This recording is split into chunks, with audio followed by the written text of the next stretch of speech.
Assalamualaikum warahmatullahi wabarakatuh. Derek temangaken nami kula Bek Aisyah Iwenda Akbar nomor absen 11. Kula Indira Yuantika Kristin nomor absen kali dosa setunggal. Kula Luna Trisnadi absen 12. Kula Sheryl Lorencia nomor absen 3 kali. Kita saking kelas 12 MIPA setunggal badhe nyeritakake cerka kang duweni irah-irahan sepatu anyar. Waduh, piye ya? Sesuk nganggo saya apa? Terus sepatune sing endi? Mimi wirawiri ana ing ngarep lemari pakaian kanggo miling-miling saya sing arep dienggo ing pesta ulang tahune Ririn. Ceritane, awan mau ing sekolahan Mimi entuk undangan pesta ulang tahun Ririn sing arep dirayakake sesuk minggu. Mimi seneng banget. Mimi pancen seneng pesta, amarga ing pesta dheweke bisa mamerake sayake sing api-api lan larang. Bapake Mimi pancen sugih. Mimi sing jenenge dawa, Rara Utami Suryanegara iku anake juragan batik sing sugih. Bapake Pak Suryanegara karep tindak menyang luar negeri.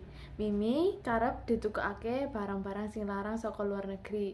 Wujud tas, sepatu, jam tangan, lan uga dolanan. Barang-barang kuwi mau banjur dipamerake kanca-kancane ing sekolahan.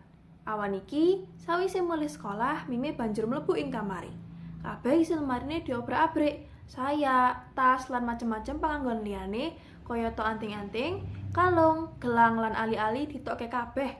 Sanajan Mimi durung ganti klambi seragam. Mbok nah, rewangi Mimi sing kawit mau ngakon Mimi mangan awan dhisik ora digagas. Akhire Mimi kekeselen, banjur keturun. Nalika turu, Mimi ngimpi nekani pesta. Mimi nganggo saya warna abang danang lan uga sepatu abang. Ing pesta kuwi, Mimi dadi kembang pesta. Kabeh undangan sing padha teka, padha kesensem marang ayune Mimi. Dumadakan, tok tok tok, ana sing dodok lawang kamare Mimi. Mimi mak jenggilat tangi karo bingung. Lamat-lamat, Mimi krungu swara ibune. Mimi, buka lawange, kowe durung mangan awan lho. Mimi kaget banjur mbukake lawang kamare. Ibune Mimi ngedombrong meriksa kamare Mimi sing koyo kabel pecah. Mimi, ana apa iki? Kok saya sepatu katon awut-awutan ning dindi? Gek gurung ganti seragam barang. Mimi kepeksa cerita ibune ngenani undangan pesta saka Ririn. Bu, rancange Mimi milih saya kangge pesta.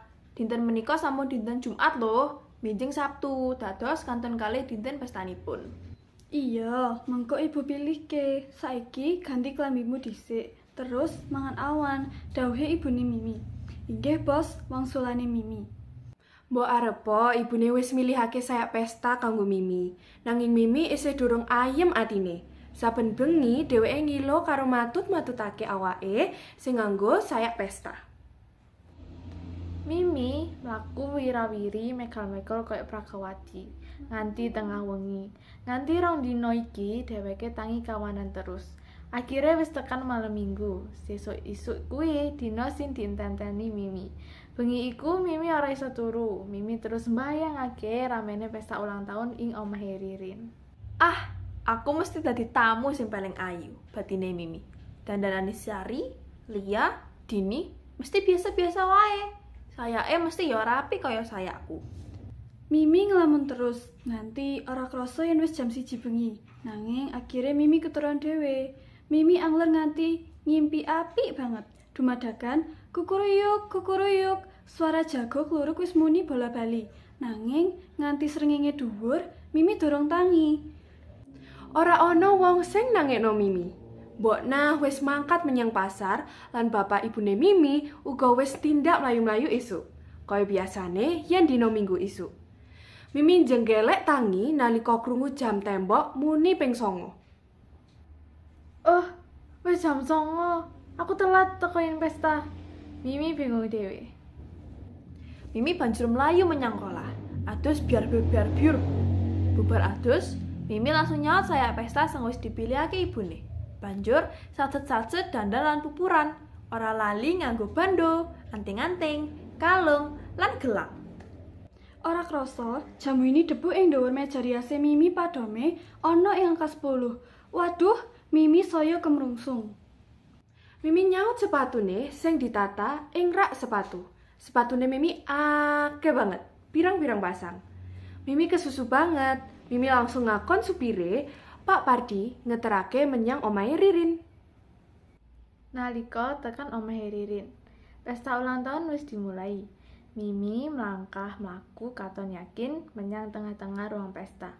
Mimi ngumbar eseme marang tamu-tamu sing kabeh kanca sekolahane dhewe. Mimi banjur mlaku menyang panggonane Ririn, arep menehake kado.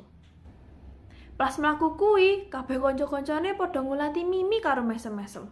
Kanca-kanca liyane bisi-bisi, banjur padha ngliriki Mimi. Saya suwe saya akeh kancane sing nyawang dheweke karo nahan guyu. Mimi dadi curiga, ana apa toh kok padha ndelengi aku? Nalika Mimi isih bingung, dumadi Adi ngomong seru, "Wah, ratune pesta nganggo sepatu model anyar." Sepatu anyar, batine Mimi. Wah, amarga sepatu anyar ta kanca-kancaku tadi ribut. Mimi bunga banget. Ora sia-sia ditumbasake sepatu anyar bapake. Ora bisa nahan bungahe, Mimi banjur ngulati sepatune. Mak jagagi, Mimi njondil kayak kesetrum. Sepatu sing dienggo dibagi selen. Kiwa tengen beda warnane, sing kiwa abang lan sing tengen warna ijo. Oh, sepatuku selen. Aku salah njupuk sepatu. Mimi isin banget. Kepiye iki? Lagi tekan ning pesta sepatune selen. Yen pamit mulih saiki, mesti kanca-kancane padha ngulati sepatune. Yen ora mulih mengko, saya dadi guyone kanca-kanca. Akhire, Mimi mlayu metu saka ruang pesta karo nutupi raine. Mimi nyopot sepatune nalika wis ana ing njero mobil. Atine Mimi gondok banget. Kabeh kayalane Mimi ora dadi nyata. Sadina Mimi ora metu saka kamare. Mimi nangis nanggung isin.